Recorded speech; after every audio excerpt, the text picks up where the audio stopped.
This video is a tutorial on how to graph linear equations when they're not in y equals mx plus b form, and the video will also help you with graphing when it is in that form.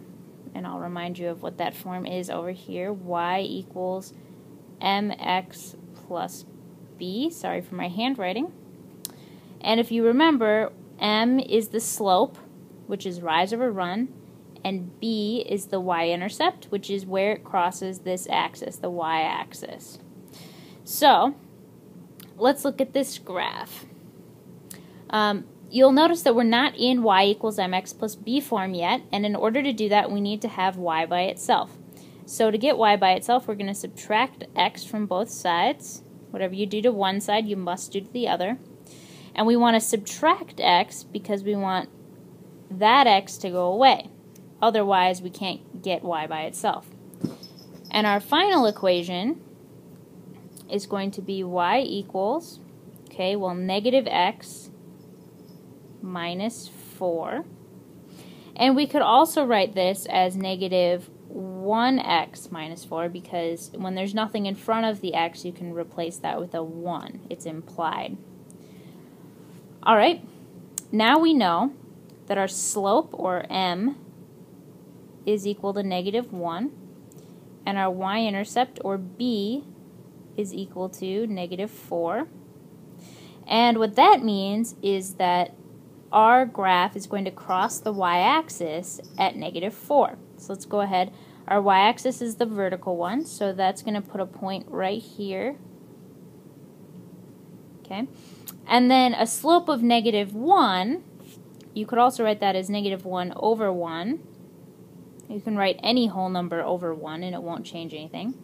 That tells us that our rise is negative 1, or it goes down 1 every time our run is positive 1. So it's telling us every time we go down 1, we go to the right one. Every time we go down 1, we go to the right one. And similarly, every time we go up 1, we go to the left one. Up 1, left 1. Up 1, left 1. So what we have here is a pattern, and what it makes is a line. Let's see if I can get this tool to work. Nope. I'll just make my...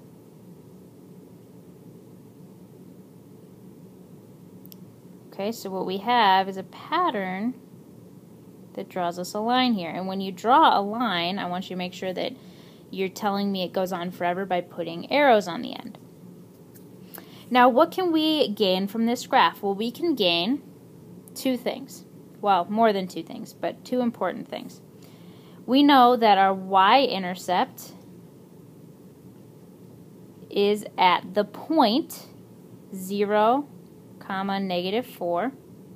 So if someone asked you for the coordinate of the y-intercept, that would be it. And we also know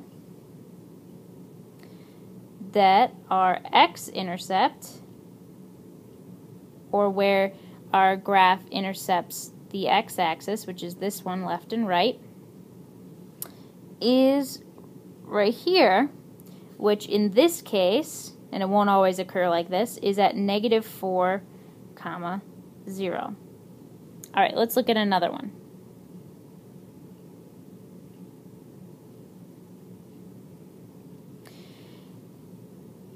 This one's going to be a little bit harder to get it into the correct form, so let's go through that. In order to get this in the right form, first we need to subtract x from both sides, same step there.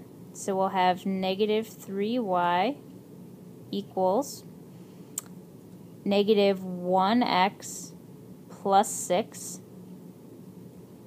Okay, and then in order to get our y by itself, we need to divide by negative 3. We're going to divide everything by negative 3.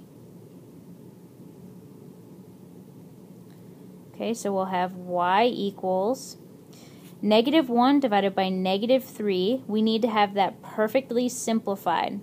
So that's going to be positive 1/3. We don't want a negative over a negative. X. And then positive 6 divided by negative 3 is minus 2. And so now we know our m is 1/3, so our slope is 1/3, and our y-intercept is -2. So when we go to graph this, we know that we're going to start at our y-intercept, so you start with that B, and we're going to go ahead and we're going to place that on the y-axis at -2. Okay, and then we know from our slope over here, from M, that every time you rise 1, you go up 1 because it's positive, you're going to go right 3. Positive means go right, negative means go left. Okay, so every time we go up 1, I'm going to change the color here so we can, every time we go up 1, we're going to go to the right, 1, 2, 3, and then we'll have a point right there. Okay, so up 1, right 1, 2, 3. And similarly, if we go down 1, we're going to go left 1, 2, 3. And we should get this nice line.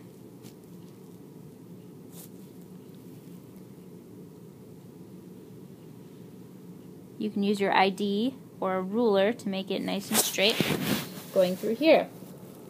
And again, just like in the last graph, we can get some important information from this. We know that our y-intercept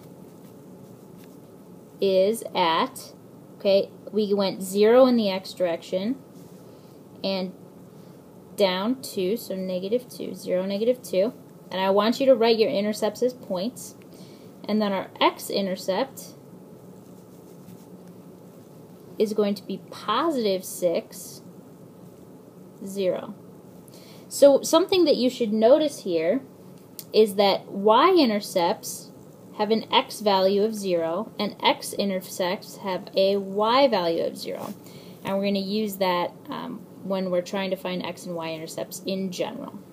And that is it for this video.